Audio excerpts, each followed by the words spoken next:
Cet homme d'affaires sunnite a réussi là où ont échoué avant lui Saad Hariri et Mustafa Adib. Après plus d'un an sans formation, il a formé ce vendredi un gouvernement libanais qu'il va mener.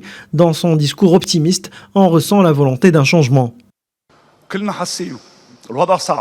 Nous le savons tous, la situation est compliquée, très compliquée, mais rien n'est impossible si nous nous serrons les coudes en tant que Libanais. Aujourd'hui, j'ai formé le gouvernement avec la validation de son Excellence, Monsieur le Président. C'est vrai, ça nous a pris du temps.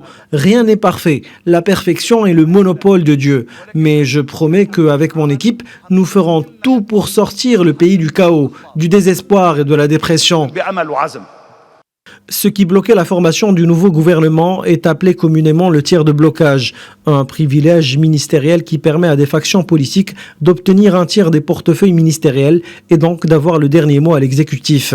Finalement, dans le cabinet Mitsaki, aucun parti ne dispose à lui seul de cet avantage. Mais cette transparence politique n'est pas suffisante pour que Mitsaki gagne la confiance des Libanais.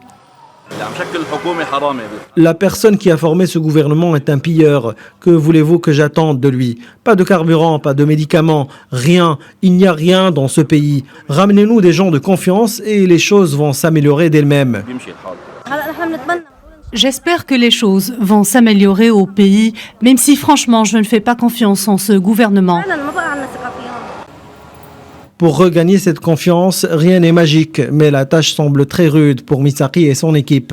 Sortir le pays de l'hyperinflation, débloquer les restrictions bancaires, maintenir certaines subventions, s'approvisionner de carburant et de médicaments, mettre un terme aux coupures interminables d'électricité et la liste est longue. Ces problèmes de taille et qui rendent pénible la vie des Libanais datent depuis 2019 et ne cessent d'empirer. La Banque mondiale l'a qualifié de pire crise au monde depuis 1850. Selon l'ONU, près de 80% de la population libanaise vit aujourd'hui sous le seuil de la pauvreté.